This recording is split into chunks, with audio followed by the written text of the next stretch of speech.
السلام عليكم ورحمة الله وبركاته. الحمد لله رب العالمين. الصلاة والسلام على رسول الأمين وعلى آله وصحبه أجمعين.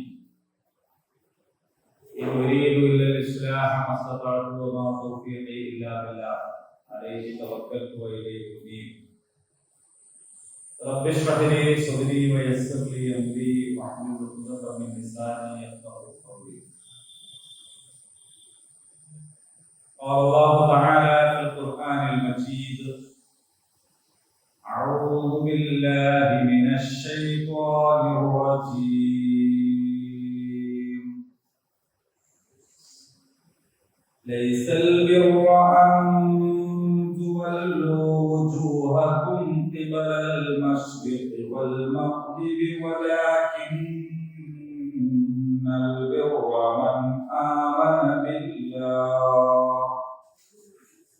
من آمن بالله واليوم الآخر والملائكة والكتاب والنبيين وآتى المال على حبه ذوي القربى واليتامى والمساكين وابن السبيل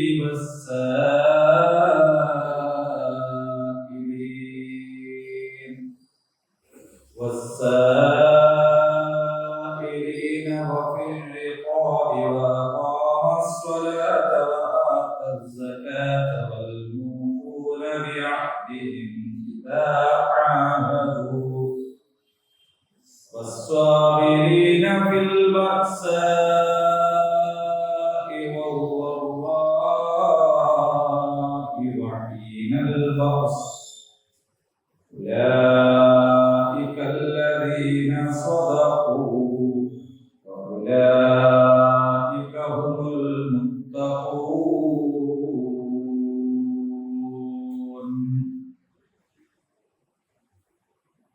ഏഴ് തവണ ഈ ആയത്തൊക്കെ ഓതി അർത്ഥം മനസ്സിലുറപ്പിച്ച് ഹൃദയം നിറയെ ആശയം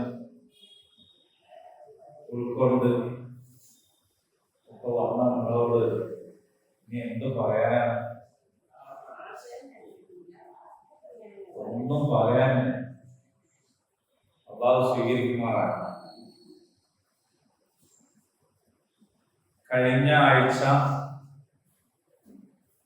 എടുത്ത ആയത്ത് അതിന്റെ പകുതിയാണ് നമ്മൾ പറഞ്ഞത്.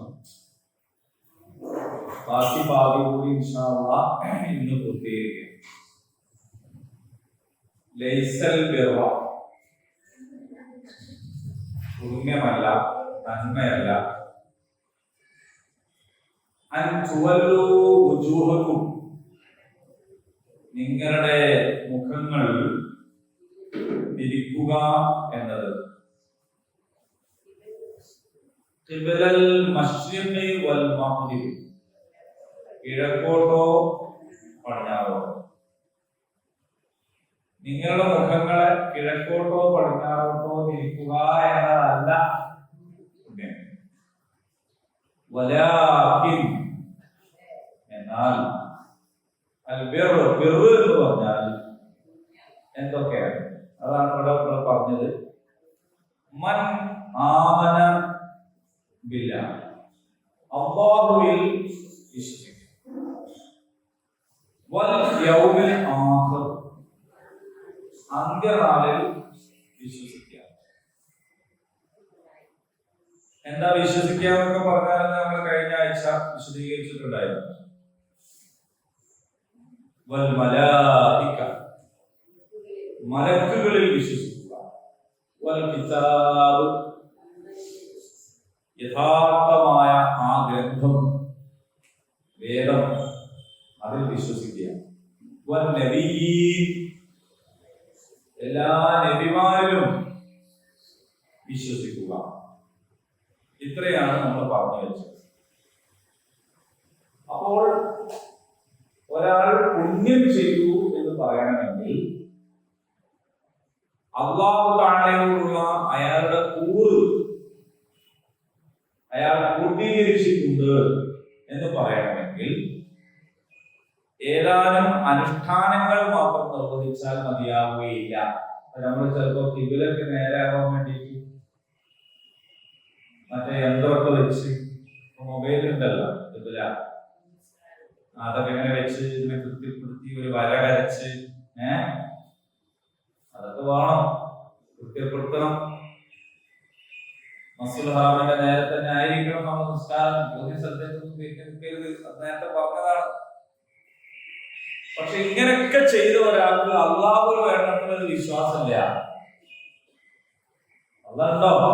ഉണ്ട്. ഉണ്ടോ? ഉണ്ടാവും. ഇങ്ങനെയുണ്ട് വിശ്വാസം. അള്ളാഹ് റാസിഖാണ്.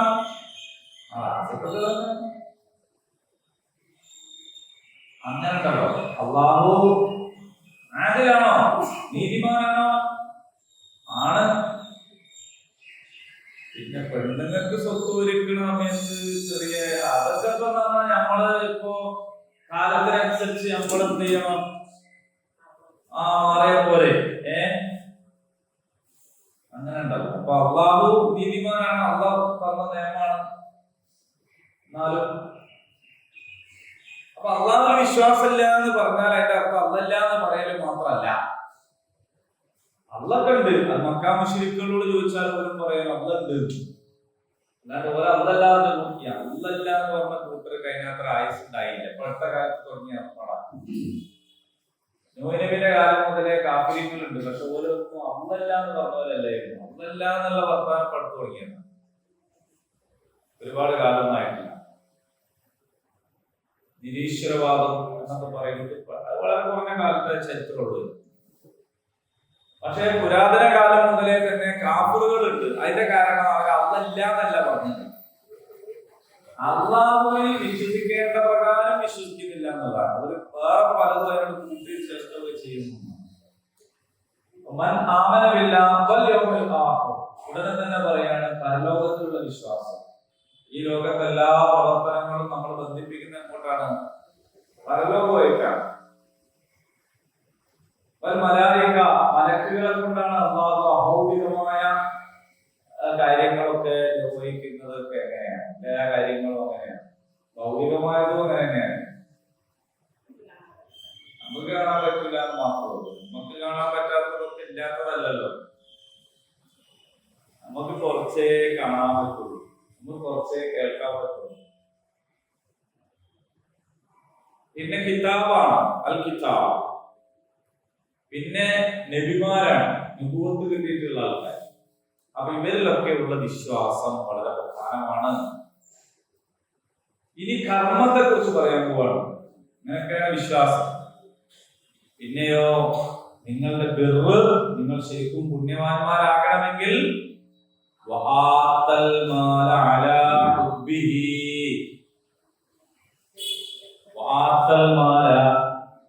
സമ്പത്ത് നൽകണം. മാൽ എന്ന് പറഞ്ഞാല് സമ്പത്ത്, മൂല്യമുള്ളതാക്കാൻ മാലാണ്.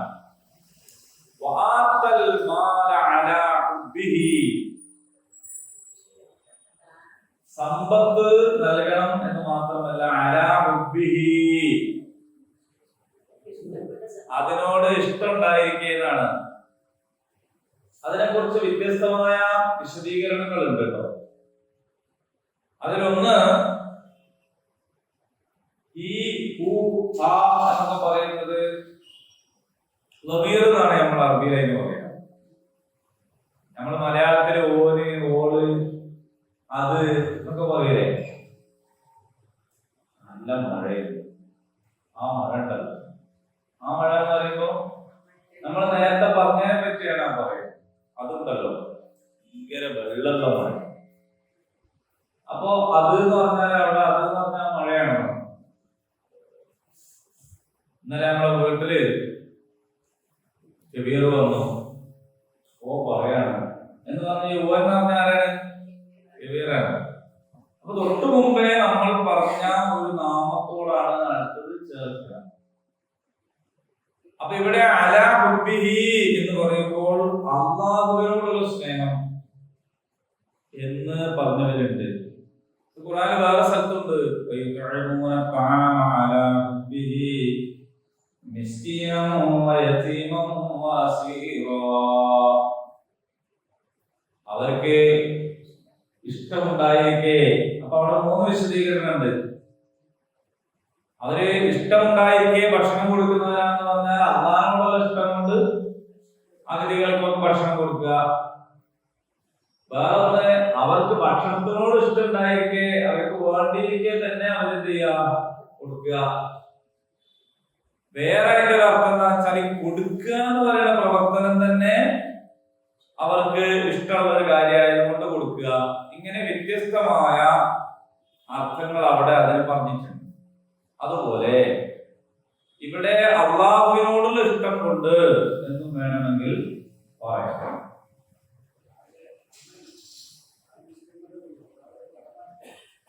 അങ്ങനെയല്ല, അള്ളാഹിനോടുള്ള ഇഷ്ടം, അള്ളാഹു കൽപ്പിച്ചത് എന്തും ചെയ്യല്ലോ. അപ്പോ ഒരാൾക്ക് അള്ളാഹിനോട് ഇഷ്ടം ഉണ്ടായിട്ട് പൈസ കൊടുക്കുക. പൈസ കൊടുക്കുന്നത് ആരോടുള്ള ഇഷ്ടം കൊണ്ടല്ല, നാട്ടുകാരോട് ഉള്ള ഇഷ്ടം കൊണ്ടല്ല ശരിക്കും നമ്മൾ കൊടുക്കുന്നത്. നമ്മൾ കൊടുക്കുന്നത് അള്ളാഹുവിനോടുള്ള ഇഷ്ടം കൊണ്ടാവാം. രണ്ടും തമ്മിൽ വ്യത്യാസമുണ്ട്. നാട്ടുകാരോടുള്ള ഇഷ്ടം കൊണ്ടാണെങ്കിൽ നാളെ നമുക്കോരോട് ഇഷ്ടമില്ലാണ്ടായാൽ പിന്നെ കൊടുക്കൂല. നമ്മൾ പലരും അങ്ങനെ കൊടുക്കുന്നത്. അങ്ങനെയല്ല കൊടുക്കേണ്ടത്.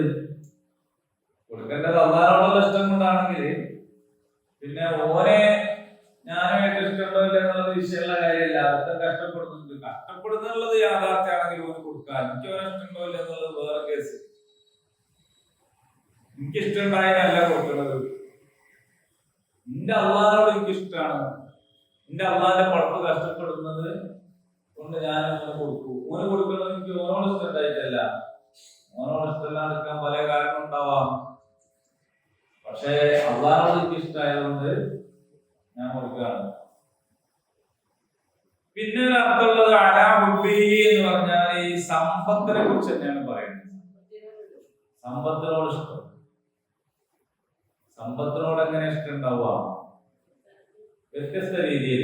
ഒന്നാമത്തത് സമ്പത്ത് എന്നുള്ളത് കൊണ്ട് തന്നെ ഇഷ്ടം. അതിന് മൂല്യമുള്ള സാധനമാണ്.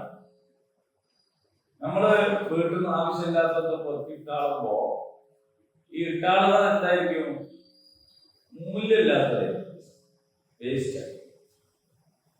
വേസ്റ്റിൽ തന്നെ കൊടുത്താൽ പൈസ കിട്ടുന്നതാണെങ്കിൽ നമ്മൾ എടുത്ത് ചെയ്യാം. പേപ്പർ തൂക്കിയിട്ട പൈസ ഇട്ടെങ്കിൽ പിന്നെ നമ്മളെ വെറുതെ കളയുമല്ലോ, അതവിടെ എടുത്തു. അതിന്റെ അർത്ഥം അതിനെന്തോ ഒരു മൂല്യമുണ്ട്. അപ്പൊ എന്തെങ്കിലും ഒരു മൂല്യമുള്ളത് നമ്മൾ വെറുതെ കളയൂല, അതവിടെ എടുത്തു. അപ്പോ സമ്പത്തിനോട് ഒരു മനുഷ്യന് ഇഷ്ടം ഉണ്ടാവാനുള്ള ഒരു കാരണം സമ്പത്തായതുകൊണ്ട് തന്നെ അത് മൂല്യമുള്ളതാണ്, സ്വയം അത് മൂല്യമുള്ളതാണ് എന്നതുകൊണ്ടാണ്. മറ്റൊരു ഇഷ്ടത്തിന്റെ കാരണം എന്താണെന്ന് ചോദിച്ചാൽ അവൻ ആവശ്യക്കാരനാണ്. പൈസ എനിക്ക് തന്നെ ആവശ്യമുണ്ട് എങ്കിൽ എനിക്ക് പൈസയോട് ഇഷ്ടം ഉണ്ടാവും. എനിക്ക് തന്നെ ആവശ്യമുണ്ടെങ്കിൽ. അതേപോലെ വേറൊരു കാരണം ക്ഷാമം നേരിടുമ്പോ, സാമ്പത്തികമായിട്ട് വലിയ ടൈറ്റ് ഉണ്ടാകുമ്പോ, നിങ്ങൾക്കൊരു കുറച്ച് പൈസ തരാം, അല്ലെങ്കിൽ കുറച്ച് ഉപദേശം തരാം. ഏതാ വേണ്ടി എന്ന് വെച്ചാൽ നമ്മളെന്താ പറയാ, പൈസ മതിയാവും. പൈസ കൊണ്ടൊരു കാര്യം ഇല്ലാണ്ടാകുന്ന ഒരു സമയമുണ്ട്. പൈസ കൊണ്ടൊന്നും പ്രത്യേകിച്ചൊന്നും കാര്യം കിട്ടണില്ല. അങ്ങനെ കൊടുക്കുന്ന സമയത്ത് പൈസനേക്കാൾ ചിലപ്പോൾ നമുക്ക് വേണ്ടത് ഒരു പ്രാർത്ഥന, ഒരു ഉപദേശം, ഒരു ആശ്വാസം ഒക്കെ. വെള്ളപ്പൊക്കത്തിൽ പുരന്റെ മുകളിൽ മൂന്നാമത് കയറി നിൽക്കുന്ന ഒരു മനുഷ്യന് പൈസ കിട്ടിയിട്ട് കാര്യം ഉണ്ടാവില്ല. അതിന് പോയി വാങ്ങണമെങ്കിൽ പീടികയിലും വെള്ളം മുങ്ങി, അതിന് കൊണ്ടുവരാൻ ആരുമില്ല. അതിനെ കാണാണ് വെള്ളം പൊന്തി പൊന്തി പൊന്തി പൊന്തി വരുന്നത്, നീന്തലും അറിയില്ല. ഈ ഒരു മനുഷ്യന് നമ്മളെങ്ങനെയെങ്കിലും ഒരു കൊക്കന്റെ മുകളിൽ ഒരു 10,000 കെട്ടാണ് കൊടുത്തോണ്ട് ഒരു കാര്യമില്ല. ഓന് വേണ്ടി വരിക ആ 10,000 വില ഇല്ലാത്ത ഒരു കഷ്ണം കയറായിരിക്കും ഓന് വേണ്ടിയില്ല. അപ്പൊ ഓരോട് നമ്മൾ ചോദിക്കുകയാണ്, ഒരു കയറിട്ട് തരട്ടെ, അല്ല അതൊക്കെ ഞാനൊരു നോട്ടിട്ട് തരട്ടെ എന്നാണ്. കൊണ്ടുപോയിക്കോളി നിങ്ങളെ നോട്ട്, എന്തിനു നോട്ട് വേണം അവിടെ?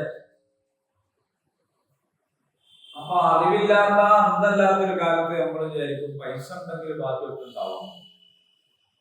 ചിലപ്പോ അത് നമുക്ക് ബോധ്യപ്പെടുത്തി തരും, അല്ലടാ പൈസ ഉണ്ടെങ്കിൽ എല്ലാം ഉണ്ടാവുന്നില്ല. ഞാൻ ഇത്തവണ നമ്മൾ ആജിമാരോട് പറഞ്ഞു, നിങ്ങളെ കൂടുതൽ ഏറ്റവും പൈസ ഉള്ള ആൾക്കാരുണ്ടാവും, അത്രയൊന്നും പൈസ ഇല്ലാത്തവരും ഉണ്ടാവും. പിന്നെ പൂതിക്ക് മക്കളൊക്കെ കൂടി പൈസ ഒപ്പിച്ചിട്ട് അച്ഛന് വന്നവരുണ്ടാവും. മിസ്കിന്മാരായ ആജിമാരുണ്ടാവും. ആജിമാരെല്ലാവരും പൈസക്കാരൊന്നല്ല. കാരണം കാവ കാണാനുള്ള പൂതി കൊണ്ട് ഒരിക്കലൊക്കെ കൂടെ ഒരാൾ വന്നത് ഒരു വീട്ടുപണി എടുത്തിട്ട് വീട്ടിൽ നിന്ന് കിട്ടുന്ന ചോറും സാധനങ്ങളൊക്കെ ഉണ്ടാവും. പണിയെടുക്കണ പോലെയൊന്നും ബാക്കിയാകുന്നതൊക്കെ എടുത്തിട്ട് പുറയേക്കും പോകും. എന്നിട്ട് അത് കൊടുക്കും മക്കൾക്കൊക്കെ. എന്നാൽ വേറെ ഐറ്റംസ് ഇല്ലാനൊന്നും വാങ്ങൂല. കിട്ടുന്ന പൈസ ഒരു എടുത്തിട്ട് അച്ഛന് പോകാൻ. അപ്പൊ ആ പുറക്കാരുമായി കൊടുക്കണ മാക്സി, പുറക്കാരുമായി കൊടുക്കണ കുപ്പായൊക്കെ അവിടെ ഇടും. പുറക്കാരവിടെ കിട്ടുന്ന എന്താണ് ഭക്ഷണമാണ്. എന്നിട്ട് ഇവർക്ക് കിട്ടുന്നവർ ഇങ്ങനെ എടുത്തിട്ടാണ്. കാബ കാണാനുള്ള പൂതിയുമില്ല, അച്ഛന് പോകാനുള്ള ആഗ്രഹം. അങ്ങനെ പൈസ എടുത്ത് വെച്ചിട്ട് അച്ഛന് വരുന്ന ആൾക്കാരൊക്കെ ഒരു പൈസ ഉള്ളവരല്ല. പക്ഷേ അവിടെ ചില സമയത്ത് പൈസ അല്ല വേണ്ടിയത്. ഇപ്പൊ മുസ്തലിഫയിൽ ജംറയിലേക്ക് നടന്നു പോകുന്ന ഒരാള് കോടിപതി ആയിട്ട് കാര്യമൊന്നുമില്ല. മോനെ കാലിന് ആപത്തുണ്ടോ എന്നുള്ളത് മാത്രമാണ് മോനെന്തായാലും കാര്യമുള്ളൂ. അപ്പൊ ചില ആളുകൾ വലിയ രോഗികളാണ്, പ്രയാസമുള്ളവരാണ്, പക്ഷെ നല്ല കാലാണെങ്കിൽ അന്ന് ഒരു കഴിച്ചിലാവും. നമ്മൾക്ക് അങ്ങനെ നടക്കുന്ന ശീലമുണ്ട്. വേറെയുള്ള ആളുകൾ എല്ലാം ഫിറ്റാണ്, മുട്ടുവേദന കൊണ്ട് മാത്രമുള്ള പ്രശ്നം. മോനന്ന് കൂടുന്നു. ആ പൈസ ഉണ്ടായിട്ട് കാര്യം. ചില ആൾക്കാർ പറയും പൈസ കൊടുക്കാൻ നമുക്ക് നാളെ കിട്ടൂല. എന്ത് ചെയ്യാൻ? പക്ഷെ അതുകൊണ്ടാണ് കേട്ടോ ഹജ്ജിന്റെ നിബന്ധനകൾ തടിയാലും മുതലാലും വഴിയാലും എന്നൊക്കെ പറയണം. ദുൽഹജ്ജ് 10-ാം തീയതി ജംറയിൽ എറിയാൻ വന്നിട്ട് ജംറയിൽ ഇറങ്ങി ഒരടി നടക്കാൻ കഴിയാതെ ഒരാൾ നിൽക്കുകയാണെങ്കിൽ അയാൾക്ക് അവർക്ക് ഒരു വണ്ടി കിട്ടൂല. ഒരു വണ്ടിയില്ല, വീൽ ചെയറും ഇല്ല, പ്രാവശ്യം വെള്ളവും ഇല്ല, ഒന്നുമില്ല. അപ്പൊ അയാൾക്ക് കുറെ പൈസ ഉണ്ടായിട്ട് വരും. അയാൾക്ക് അവിടെ വേണ്ടത് ആരോഗ്യം. അപ്പോ ഓരോ സമയത്തും ഓരോന്നിനാണ് മൂല്യം ഉണ്ടാവാന്ന് പറയാനാണ് ഞാൻ ചെറുതോ പോഷാൽ പറഞ്ഞത്. അപ്പൊ സമ്പത്തിനോട് ഒരാൾക്ക് പല നിലക്കും ഇഷ്ടം ഉണ്ടാവും. അപ്പൊ നിങ്ങൾ പറയരുത് സമ്പത്തിനോട് ഇഷ്ടമില്ലാത്ത ഒരു സമയമില്ല. അങ്ങനല്ല, സമ്പത്തിനോട് ദേഷ്യം പിടിക്കുന്ന സമയം വരെ ഉണ്ടാവും. പൈസ വേണ്ട എന്ന് പറയുന്ന സമയം മനുഷ്യന്റെ ഓരോ ഹാലാണ്. പൊതുവിൽ നമ്മളൊക്കെ പൈസ ആവശ്യമാണ്. അപ്പൊ ഇവിടെ എന്താണ് അള്ളാഹു പറഞ്ഞത്? സമ്പത്തിനോട് ആവശ്യമുള്ളപ്പോൾ കൊടുക്കുന്ന ആൾക്കാർ. ചില ആൾക്കാരെ ചോർന്നാൻ ഇരുന്നാല് ഓരോ നമ്മക്ക് ഇട്ട്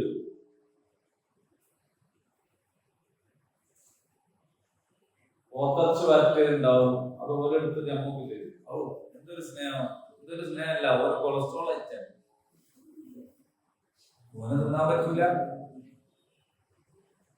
അപ്പൊ ഒരു പപ്പടം കൊണ്ടു പാകം എടുത്ത് തരാൻ പറ്റും. അവന് പ്രഷറാണ്, ഒരു പപ്പടം കൂട്ടാൻ പറ്റൂല. അച്ചാർ കിട്ടിയപ്പോ അതും ഞമ്മക്ക്, അത് ഈ പ്രഷറിന്റെ ബാക്കിയാണ് എന്ന് പറഞ്ഞാൽ ഓനെ കിട്ടി മിക്കവാറും സാറൊക്കെ അമ്മക്ക് തന്നത് എന്തിനാണെന്ന് വെച്ചാല് ഓനെ തിന്നാൻ കഴിയാത്തത്. ആപത്തുള്ള കാലത്ത് ഓനൊരു മധുരൂപ്പിൽ കൊടുക്കാൻ ഉദ്ദേശിച്ചിട്ടുണ്ട്, മുഴുവൻ തിന്നിട്ടുണ്ട്. ഈ കൊടുക്കലിനെ പറ്റല്ല ഇവിടെ പറയാം. മനസ്സിലായേ? ഇല്ല, നല്ലൊരു കാസറോൾ കിട്ടിയിരിക്കുക. അപ്പൊ നിങ്ങള് ഓർമ്മിക്കും, ആരെ അറിയാം? നിങ്ങളൊരു കുടുംബക്കാരത്തിനെ അല്ല അയൽവാസിനെ, എന്നിട്ട് നിങ്ങളെ പൊരയിലുള്ള വക്ക് കൊടുത്തിയ കാസറോൾ അത് കൊണ്ടുപോയി നമുക്ക് നല്ല കിട്ടിയല്ലോ. അപ്പൊ ഇനി വർക്ക് കൊടുത്തതായി കൊടുക്കുക. നല്ലൊരു കുറ്റി കിട്ടിച്ചപ്പോ കിട്ടിയാല് ചളിങ്ങിയതായി കൊടുക്കുക, അപ്പുറത്തതായി കൊടുക്കുക. ഇത് കൊടുത്തോളിച്ചോ, കാരണം അതും ഇല്ലാത്ത ഒരാൾക്ക് അത് കിട്ടിയ വലിയ ആശ്വാസമായി. പക്ഷെ ഈ അലാമുബി എന്ന് പറഞ്ഞാൽ അതല്ല. എനിക്കിങ്ങനെ കിട്ടിയിട്ടാണ് നല്ല ഇഷ്ടം തോന്നുന്ന ഇത് തന്നെയാണ് എനിക്ക് കിട്ടേണ്ടതെന്ന് തോന്നുന്നത് കൊടുക്കാറുണ്ടല്ല. ഓ, എന്തൊരു സുഖാവണമെന്നിങ്ങനെ പറയാനാ. പക്ഷെ അത് എനിക്ക് കിട്ടിയാലല്ലേ തിരിയുള്ളൂ അല്ലേ? അങ്ങനെ അതുകൊണ്ടാണ് പണ്ട് അച്ഛൻ ചോദിച്ചത്, എനിക്ക് 2 ലോറി ഉണ്ടെങ്കിൽ എന്ത് ചെയ്യും? അപ്പൊ മത്തായി പറഞ്ഞു, ഞാൻ ഒരു ലോറി പാവങ്ങൾക്ക് കൊടുക്കുന്നു. അത് നല്ല ആളാണ്, കർത്താവിന്റെ സ്നേഹം ഉണ്ടാവുന്നതാണ്. അപ്പൊ പിന്നെ രണ്ടാമത് ചോദിച്ചു, 2 കാർ ഉണ്ടെങ്കിലോ മത്തായി? അപ്പൊ മത്തായി പറഞ്ഞു, 2 കാറിന്റെ ഒന്ന് ഞാൻ എന്തായാലും പാവങ്ങൾക്ക് കൊടുക്കുന്നു. അങ്ങനെ ചോദിച്ച് 2 കാളുണ്ടെങ്കിലോ മത്തായി? അതെനിക്ക് കൊടുക്കാൻ പറ്റൂല അച്ഛനാണ്. അതെന്താ? എനിക്ക് 2 കാളുണ്ട് അച്ഛൻ. മറ്റേതൊക്കെ സങ്കല്പമാണ്, ഒരിക്കലും ഉണ്ടാവാൻ പോണില്ല. പിന്നെ ആർക്കും കൊടുക്കാതെ അത് നിലവിലുള്ളത് കൊടുക്കുക എന്ന് പറഞ്ഞാല് ഒരു പ്രയാസം. ആ പ്രയാസത്തെ ആര് ബ്രേക്ക് ചെയ്യുന്നുവോ അതാണ് പുണ്യം. ആ പൊട്ടിക്കലാണ്. അങ്ങനെ എനിക്ക് ഇഷ്ടമുള്ളത് നല്ലൊരു മഹബിനെ കിട്ടി, അത് നാത്തോടെ കൊടുക്കട്ടെ. ഞാൻ വേഗം തിരിയണത് പറയാണ്. നിങ്ങൾക്ക് തിരിയണത് പറയാൻ എന്റെ ചിന്തായിട്ടല്ല, പക്ഷെ എനിക്ക് കൂടി ബാധകാവുമല്ലോ വിചാരിച്ചിട്ട്. പെണ്ണുങ്ങളെ പറ്റിയാകുമ്പോ എനിക്ക് ബാധകമല്ല, ഓരോ കാര്യം. നിങ്ങളെ പറ്റിയാകുമ്പോ പിന്നെ നാളെ നിങ്ങൾ ഇന്റെ അടുത്ത് കണ്ടാല് ഞാൻ കൊടുക്കേണ്ട. അവനാൻ എപ്പോഴും സേഫ് സോണിൽ നിന്നിട്ടാണ് കാര്യങ്ങളൊക്കെ പറയുന്നത്. അവനാന്റെ കാര്യം അത്ര വേണം പറയില്ല. അതുകൊണ്ട് ഞങ്ങളെ ഉദാഹരണം പറയാം. അത് ബ്രേക്ക് ചെയ്യാം. പരിശുദ്ധ ഖുർആനിൽ നിങ്ങൾക്ക് വേറെ സ്ഥലത്ത് കാണാം. സൂറ ആൽ ഇംറാനിലെ 92-ാമത്തെ ആയത്ത്. നിങ്ങൾ ആദ്യമൊക്കെ നോട്ട് ചെയ്യണവരൊക്കെ ഉണ്ടായിരുന്നു. അങ്ങനെ നോട്ട് ചെയ്യണവർക്ക് ഈ ആയത്തൊക്കെ നോട്ട് ചെയ്താൽ കൂടുതൽ പഠിക്കാം. ലൻ തനാലുൽ ബിർറ ഹത്താ തുൻഫിഖൂ മിമ്മാ തുഹിബ്ബൂൻ. 92. ലൻ തനാലുൽ ബിർറ ഹത്താ തുൻഫിഖൂ മിമ്മാ തുഹിബ്ബൂൻ വമാ തുൻഫിഖൂ മിൻ ശൈഇൻ ഫഇന്നല്ലാഹ ബിഹി അലീം. ലൻ തനാലു, നിങ്ങൾ നേടുകയില്ല, അൽ ബിർറ, പുണ്യം. നമ്മളിപ്പോ ഇവിടെ പറയുന്നത് പുണ്യത്തെ കുറിച്ചാണ്. ലൈസൽ ബിർറ അല്ലെ, പുണ്യത്തെ കുറിച്ച്. വലാകിന്നൽ ബിർറ, നിങ്ങൾ പുണ്യം നേടുകയില്ല, ഹത്താ തുൻഫിഖൂ, ചെലവഴിക്കുന്നത് വരെ, മിമ്മാ തുഹിബ്ബൂൻ, നിങ്ങൾക്ക് ഇഷ്ടപ്പെടുന്നതിൽ നിന്ന്. ഇനി നമ്മളെ എന്തോ കൊടുത്തിട്ട് ഇത് എനിക്ക് ഇഷ്ടപ്പെട്ടതാന്ന് പറഞ്ഞാലോ, വമാ തുൻഫിഖൂ, നിങ്ങൾ ചെലവഴിക്കുന്നത് മിൻ ശൈഇൻ, ഒരു വസ്തുവിൽ നിന്ന്, ഫഇന്നല്ലാഹ ബിഹി അലീം, നിശ്ചയമായും അല്ലാഹു അതിനെ കുറിച്ച് നന്നായി അറിയുന്നവരാണ്. നിങ്ങൾക്ക് ഇഷ്ടപ്പെട്ടത് തന്നെയാണോ കൊടുത്തത്, നിങ്ങൾക്ക് വേണ്ടാത്തതാണോ കൊടുത്തത് എന്നൊക്കെ ആർക്കറിയാം? അല്ലാഹുവിന് അറിയാം. അപ്പൊ ബിർറ് എന്ന് പറയുന്നത് എന്താണെന്ന് ചോദിച്ചാൽ, നമുക്ക് ഇഷ്ടപ്പെട്ടത് നമ്മൾ കൊടുക്കുക എന്നതാണ്. നമുക്ക് വേണ്ടാത്തത്, അധികമായത് കൊടുക്കുക എന്ന് പറയുന്നത് അതിനെ കുറിച്ചല്ല ഇവിടെ പറയുന്നത്. അതെന്താ ചെയ്യേണ്ടതെന്ന് വെച്ചാൽ അത് കൊടുക്കുന്നതാണ് വേണ്ടത് എന്ന് പറയാം. കാരണം വെറുതെ കളയല്ല വേണ്ടത്. നമുക്ക് ഇഷ്ടമുള്ളത് കൊടുക്കുക, നമുക്ക് തന്നെയും ആവശ്യമുള്ളത് കൊടുക്കുക, നമ്മൾ തന്നെ ആവശ്യക്കാരായിരിക്കെ കൊടുക്കുക. ശരിക്കും മനസ്സിലായില്ലേ? മനസ്സിലായോ? മനസ്സിലായിക്കണേ ചെയ്താൽ മതി അല്ലേ? ഇങ്ങനെ ആവശ്യക്കാരായിരിക്കെ കൊടുക്കുക, നമ്മൾ തന്നെ ആവശ്യക്കാരായിരിക്കെ നമ്മൾ മറുപടി കൊടുക്കുക.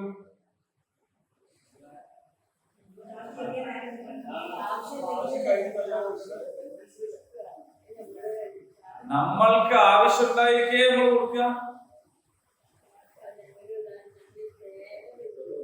ആ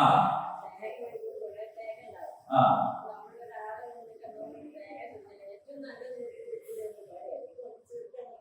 ആ മനസ്സിലായി. ടീച്ചർ പറഞ്ഞത് കറക്റ്റാണ്. പറമ്പ് കുറച്ച് തേങ്ങ വലിച്ചു കൂട്ടിയാണ്. അപ്പൊ ഒരാൾ വന്നിട്ട് അരക്കാൻ തേങ്ങ ചോദിച്ചാല് നമ്മളിങ്ങനെ പരിചയിച്ച് മണ്ടയിൽ വായിച്ചതിന്റെ മുകളിൽ തന്നെ എത്തും കൈ കൊടുക്കാനുള്ളത്. നല്ല തൊടുത്തിട്ടുള്ള ഒരു സാധനം കൊടുക്കാൻ തോന്നി കിട്ടൂല. അതാണ്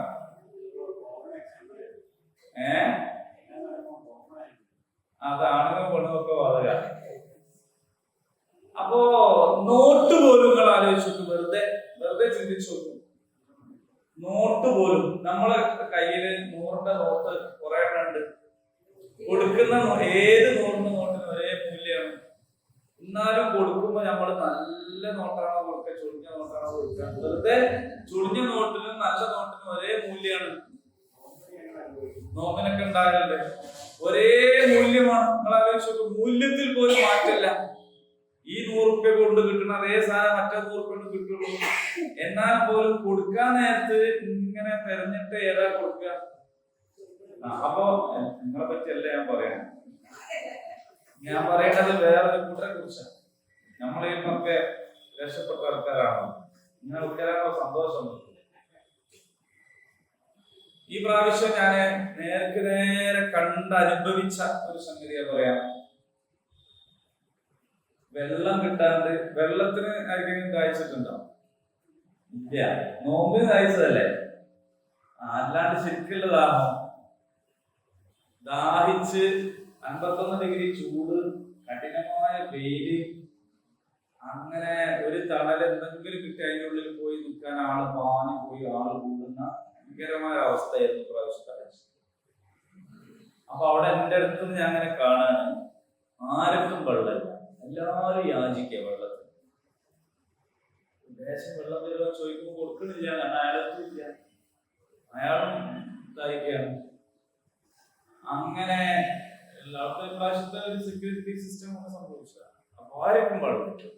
കയ്യിലുള്ളതൊക്കെ പുറത്ത് 12 കിലോമീറ്റർ നടന്നിട്ട് വരികയാണ് കയ്യിൽ. അങ്ങനെ വെള്ളം ചോദിക്കുക. അപ്പൊ ഞാൻ അടുത്ത് കാണാണ്, ഒരാളുടെ കയ്യില് ആ 300 മില്ലിന്റെ കുപ്പിന്റെ അകത്ത് ഒരു മൂട്ടില് കുറച്ച് വെള്ളമുണ്ട്.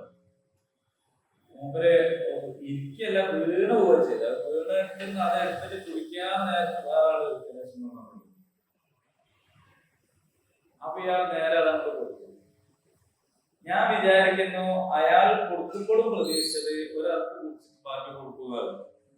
വാങ്ങിയ ആള് കുടിച്ചിട്ട് പിന്നെ കുപ്പിട്ടിട്ട് കാര്യമില്ല, വെള്ളം ശേഖരിക്കാൻ പോലും അന്നൊരാൾ വെള്ളമില്ല. ആ ചെറിയൊരു ബോട്ടിൽ പോലും പിന്നെ ഭാരമാണ്, കളയാൻ ഇഷ്ടം. അപ്പോ ആ കൊടുക്കലുണ്ടല്ലോ വല്ലാത്തൊരു കൊടുക്കലാണ്. കാരണം 2 ലിറ്റർ വെള്ളം ഉണ്ട്, അന്നേരം ഒന്നിച്ച് കുടിക്കാൻ തോന്നുന്നു. അത്രയും ദാഹമുള്ളപ്പോ ഇയാള് വേഗം കിട്ടിയ കുപ്പിന്റെ ഒരു മൂട്ടിലൊരൽപ്പം വെള്ളം ഉണ്ടായിരിക്കെ അത് തുറന്ന് കുടിക്കാൻ നേരത്തെ വേറെ ആള് ചോദിക്കുമ്പോ തിരിക്കൽ ദൈവലാന്ന് കുടിക്കാൻ നിൽക്കാതെ അങ്ങോട്ട് കൊടുക്കാം. ആവശ്യം ഉണ്ടാവുമ്പോൾ കൊടുക്കാം.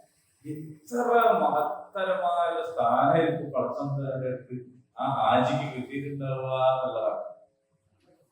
ഭൗതികമായി നോക്കുമ്പോ അയാളുള്ള വെള്ളം പോയി, പക്ഷെ ഭൗതികതക്ക് അപ്പുറത്താണല്ലോ കാര്യങ്ങൾ.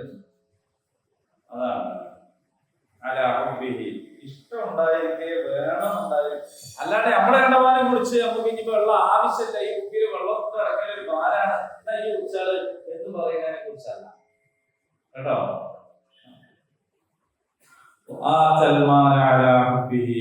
അവനവന് ആവശ്യമുണ്ടായിരിക്കെ തന്നെ സമ്പത്ത് കൊടുക്കുക എന്നതാണ് പുണ്യം. ആ നിലവാരത്തിലേക്ക് നമ്മൾ ഉയരണം. അല്ലാണ്ട് നമ്മളിങ്ങനെ ഇങ്ങനെ നൂലൊക്കെ പിടിച്ച് റെഡിയാക്കി ലേശം കൂടി വലത്തോട് തിരിയാണ്ട് എന്ന് പറഞ്ഞിട്ട് ഇതിലൊക്കെ നേരാക്കൂല. നമ്മള് നേരാക്കണം, കൃത്യപ്പെടുത്തണം. പക്ഷെ അതിന് ഭയങ്കരമായ കൃത്യതയും ഒരു മനുഷ്യനൊന്നും കൊടുക്കാണ്ടിരിക്കുകയും ചെയ്താൽ നിങ്ങളെ പുണ്യം ചെയ്യുന്നവരാവില്ല. ഇനി ആർക്കാണ് ഇത് കൊടുക്കേണ്ടത്? നിങ്ങളെ കൊടുക്കേണ്ടത് ആർക്കൊക്കെയാണെന്നറിയോ? ബന്ധുക്കൾ, മൊത്തത്തിലുള്ള യാദൃശ്ചികമായ എപ്പോഴെങ്കിലും സംഭവിക്കുന്നതിനെ കുറിച്ചല്ല പറയുന്നത്. സ്ഥിരമായ നമ്മളുടെ കൊടുക്കൽ, അതിലുള്ള മുൻഗണന വിവരിക്കുകയാണ്. നിങ്ങൾ ബന്ധുക്കൾക്ക് വലിയ പരിഗണന കൊടുക്കും. ചില ആളുകള് വലിയ ഉദാരമതികളായിരിക്കും, ധാരാളം കൊടുക്കും. അയാളെ പ്രോജക്റ്റ് ആയിരിക്കും, വഖഫ് പ്രോജക്റ്റ് ഒക്കെ ഉണ്ടാവും. അയാളെ കുടുംബക്കാര് ജീവിക്കാൻ പാടില്ലാന്ന് നടക്കുന്നുണ്ടാവും. ഒരമ്മായി അപ്പുറത്ത് ഇറങ്ങാറായി കിടക്കുന്നുണ്ടാവും. പക്ഷെ അമ്മായിന്റെ അടുത്ത് റെസീറ്റ് കിട്ടൂലല്ലോ, കിട്ടുമോ? കിട്ടൂല. അപ്പോ അതേ സമയത്ത് എത്തിങ്ങാനൊക്കെ കൊടുത്താൽ ഞാൻ അവിടെ ചെല്ലുമ്പോ തന്നെ എങ്ങനെ കാണാം, അതിന്റെ അടുത്ത് നിന്ന് ഫോട്ടോ എടുക്കാനൊക്കെ ഉണ്ടാകുന്ന സുഖം. ഇതൊന്നും എളാമന്റെ മോക്ക് കൊടുത്താൽ കിട്ടൂലല്ലോ, കിട്ടൂല. മാത്രമല്ല ഓള് പിന്നെയും വന്ന് ചോദിക്കും, എന്തെങ്കിലും എത്ര കൊടുത്താലും മതിയാവില്ല. ഇതായി കൊടുത്ത് 100 രൂപ എടുത്തതെന്ന് വെച്ചാൽ പറയും, ഞാൻ എത്ര ആവശ്യമാണ് കൊടുത്തത്, 500 രൂപ 1000 രൂപ എപ്പോഴും കൊടുത്തതിനെ പറ്റി. ഈ കുടുംബം, ബന്ധുത്വം എന്നൊക്കെ പറയുന്നത് വളരെ പ്രധാനമാണ്. നമ്മൾ നമ്മളായി തീരുന്നതിന് പിന്നിൽ നമ്മൾ മാത്രമല്ല ഉള്ളത്, നമ്മളെ ഉമ്മയും പാപ്പയും മാത്രമല്ല ഉള്ളത്. നമ്മൾ ഈ കുടുംബക്കാര് എന്ന് പറയുന്ന സാധനം ഉണ്ടല്ലോ, എളാപ്പ, മുത്താപ്പ, അമ്മായി, മുത്തമ്മ, അങ്ങനെ പറഞ്ഞ കുറെ ആൾക്കാരുണ്ട്. ഇവരെല്ലാരും നമ്മളുടെ വളർച്ചയിൽ വലിയ പങ്ക് വഹിച്ച ആൾക്കാർ. ചില വക്കീലന്മാർക്ക് അത് അറിഞ്ഞുകൊണ്ടാണ് ഭാര്യനെ വയ്യല്ലേ വീണ്ടും വേറെ കെട്ടുന്ന പരിപാടിയൊക്കെ നടത്തുന്നത്. അറിയോ, മക്കളുടെ സ്വത്ത് വേറുള്ളവർക്ക് പോയി പോണേനായി. വേറുള്ളവർ ആരാണെന്ന് വെച്ചാല് ഈ പറഞ്ഞ ബന്ധുക്കൾ. അവര് പരസ്പരം ഷെയർ ചെയ്തിട്ടും പരസ്പരം സഹകരിച്ചിട്ടും പരസ്പരം വിട്ടുവീഴ്ച ചെയ്തിട്ടും ഒക്കെയാണ് നമ്മളായി ഉണ്ടായി വന്നത്. അപ്പൊ അതുകൊണ്ട് നമുക്ക് വേണ്ടിയ സമയത്ത് തന്നെ, ഇഷ്ടമുണ്ടായിരിക്കെ തന്നെ, നമുക്ക് താല്പര്യമുള്ളത് തന്നെ നമ്മുടെ കുടുംബങ്ങൾക്ക് കൊടുക്കുക. ഞാൻ അറിയുന്ന ഒരാളുണ്ട്, അയാൾ അറിയുന്ന വേറെ ആളെ സദസ്സിലുണ്ട്. മുമ്പൊരു പ്രത്യേകത എന്ന് വെച്ചാല് എന്തെങ്കിലും സാധനം പീടികയിൽ ഇങ്ങനെ വാങ്ങിക്കൊണ്ടുവരാൻ വിചാരിച്ചു. പീടികയിൽ മാർക്കറ്റിൽ നിന്നൊക്കെ വാങ്ങിക്കൊണ്ടുവരാൻ. അപ്പോഴാണ് ഒരാളെ, ആവശ്യക്കാരായിട്ടുള്ള ഒരാളെ കണ്ടാല് അതുകൊണ്ട് കൊടുക്കും. അപ്പൊ ചോദിക്കും, എനിക്ക് വാങ്ങിയാ എന്നതായിരിക്കും മുമ്പേ നിലപാട്. അപ്പൊ മീൻ വാങ്ങിക്കൊണ്ടിരിക്കും. അപ്പൊ നല്ല കഷ്ണം മീനൊക്കെ വാങ്ങിക്കൊണ്ടിരാണ്, അങ്ങനത്തെ ഒന്നും പിന്നെ വാങ്ങാൻ കഴിയാത്ത ഒരാളാ വരുന്നെങ്കിൽ കണ്ടപ്പോ ആണ് കൊടുത്തത്.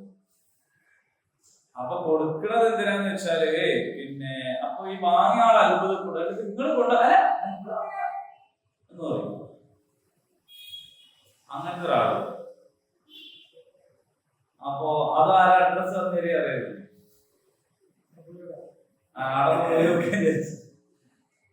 ഞാൻ അത്ഭുതപ്പെട്ടിട്ടുണ്ട് ആ ഒരു കൊടുക്കല്. കൊടുക്കാനിപ്പോ എല്ലാരും കൊടുക്കും. അപ്പൊ ഒരാളിങ്ങനെ നടന്നു വരികയാണ്. അപ്പൊ ഞാനിങ്ങനെ അയ്യോറ് വാങ്ങി പോവാണ്. അപ്പൊ അയാൾ പൈസ ഇല്ലാത്ത ആളാണെങ്കിൽ 50 ഉറുപ്പിക എടുത്ത് ഞാൻ കൊടുക്കും. പോയിട്ട് 50 ഉറുപ്പിന്റെ ഒരു മീൻ വാങ്ങിക്കോ എന്നുള്ള 500 ഉറുപ്പിന്റെ മീൻ എന്റെ അടുത്ത് ഉണ്ടായിരിക്കും, ഞാൻ 50 ഉറുപ്പിക കൊടുക്കും. അപ്പോ അങ്ങനെ ചെയ്യുന്ന സാധാരണ സംഭവമാണ്. അത് ഏതൊരാളും ചെയ്യുന്നൊരു കാര്യമാണ്.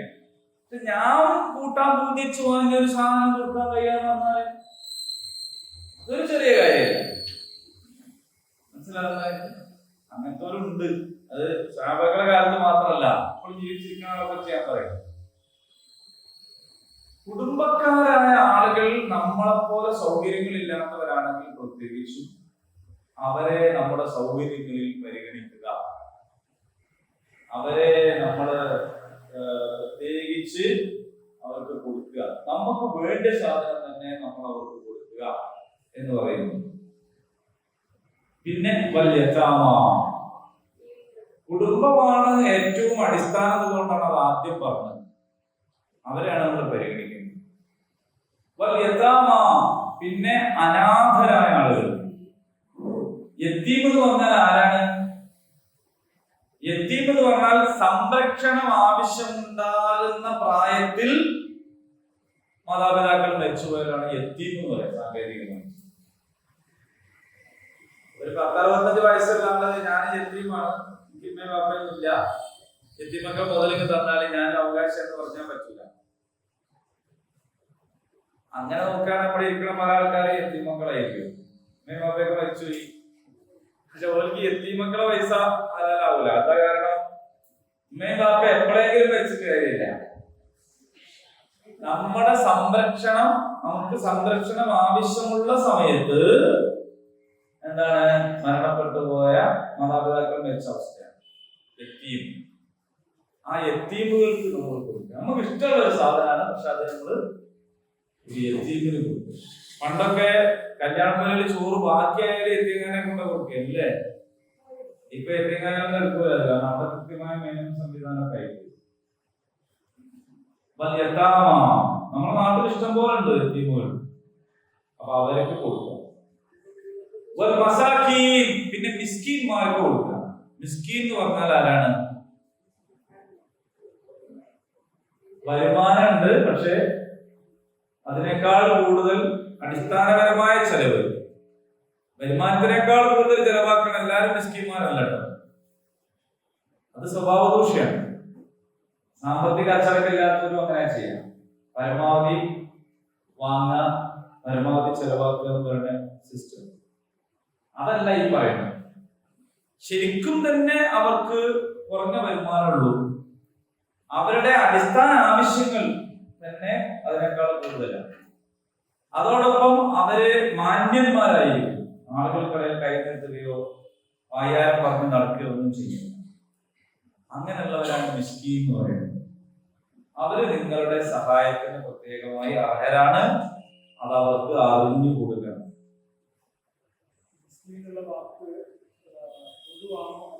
എല്ലാവരും ഹിന്ദു മുസ്ലിം ക്രിസ്ത്യാനി എന്നുള്ള വ്യത്യാസമൊന്നുമില്ല. മിസ്കീൻ ആവാന്നുള്ളതാണ്. എല്ലാവർക്കും അതിലൊന്നും ജാതി മതമൊന്നും ഇല്ല. യത്തീമാവുക, മിസ്കീൻ ആവുക എന്നൊക്കെ പറഞ്ഞാല് മുസ്ലിം മിസ്കീനോ മുസ്ലിം യത്തീമൊന്നുമില്ല. അതൊക്കെ പിന്നീട് മതത്തിന്റെ ആൾക്കാരുണ്ടാക്കിയതാണ്, അതൊന്നും ഇസ്ലാമിന്റെ ആൾക്കാരുണ്ടാക്കിയതാണ്. ഇത് ഇസ്ലാമിന്റെ ശാസനമാണ്. ഇസ്ലാമും മതവും തമ്മിൽ വ്യത്യാസമുണ്ട്. അതാണ് നമ്മൾ അടിസ്ഥാനപരമായി മനസ്സിലാക്കേണ്ട ഒരു കാര്യം. പുരോഹിത മതവും പ്രവാചക മതവും വ്യത്യാസമാണ്. പുരോഹിത മതത്തിൽ ഉള്ള നിയമങ്ങളൊന്ന് വേറെയാണ്, പ്രവാചക മതത്തിലുള്ള നിയമങ്ങൾ വേറെയാണ്. ഇവിടെ ഇപ്പൊ നമ്മൾ പഠിച്ചുകൊണ്ടിരിക്കുന്നത് തന്നെ ഇത് രണ്ടും മാറ്റമുണ്ടെന്ന് പറയാനാണ്. നമ്മൾ കഴിഞ്ഞ ക്ലാസ്സിൽ പറഞ്ഞിരുന്നു, ലൈസൽ ഖുർആൻ തുബല്ലു വുജൂഹക്കും തുദലൽ മശ്രിഖ് വൽ മഗ്രിബ് എന്ന ആയത്ത് വെച്ചിട്ട് ഒരാൾ കേക്കോട്ട് നിസ്കരിക്കരുത്. നിങ്ങൾക്ക് കേക്കും പറഞ്ഞാലോ തിരിയലല്ല മുന്നെന്ന് പറഞ്ഞാൽ എന്നാ പിന്നെ എങ്ങോട്ടെങ്കിലും നീ നിസ്കരിച്ചാൽ മതി എന്നല്ല അതിന്റെ അർത്ഥം. അത് നിസ്കാരത്തെ കുറിച്ച് പറയുമ്പോൾ നിങ്ങൾ ഇനി എവിടെയാണെങ്കിലും മസ്ജിദ് ഹറമിലേക്ക് തിരിയണമെന്ന് നിയമം നേരത്തെ പറഞ്ഞു കഴിഞ്ഞിട്ടുണ്ട്. അത് അനുഷ്ഠാനമാണ്, ഇത് അടിസ്ഥാനമാണ്. ഈ അനുഷ്ഠാനവും അടിസ്ഥാനവും തമ്മിൽ വ്യത്യാസം. നമ്മൾ അടിസ്ഥാനമായിട്ട് അനുഷ്ഠാനത്തെ കാണുന്നു, അല്ലെങ്കിൽ അനുഷ്ഠാനമായിട്ട് അടിസ്ഥാനത്തെ കാണുന്നു എന്നുള്ളതാണ് നമ്മുടെ പ്രശ്നം. ഉദാഹരണം പറഞ്ഞാൽ തറാവീഹ്. തറാവീഹ് എന്ന് പറയുന്നത് അനുഷ്ഠാനമാണ്. അപ്പൊ അതിന്റെ റക്അത്ത് അങ്ങോട്ടും ഇങ്ങോട്ടും മാറുമ്പോഴേക്ക് നമ്മൾ ഒരാളെ ദീനിന്നും പുറത്താക്കണം എന്തുകൊണ്ടാ വെച്ചാൽ അത് അടിസ്ഥാനം വിചാരിച്ചിട്ടാണ്. മനസ്സിലായോ? അപ്പൊ സുന്നത്ത് എന്ന് പറഞ്ഞാൽ അടിസ്ഥാനപരമായ സുന്നത്തുണ്ട്, അനുഷ്ഠാനപരമായ സുന്നത്ത്. അനുഷ്ഠാനപരമായ സുന്നത്ത് എന്ന് പറഞ്ഞാൽ ചെയ്താൽ കൂലിയുള്ളതും ഉപേക്ഷിച്ചാൽ കുറ്റമില്ലാത്തതെന്ന് പറയുന്നത്. അടിസ്ഥാനപരമായ സുന്നത്ത് എന്ന് പറഞ്ഞാൽ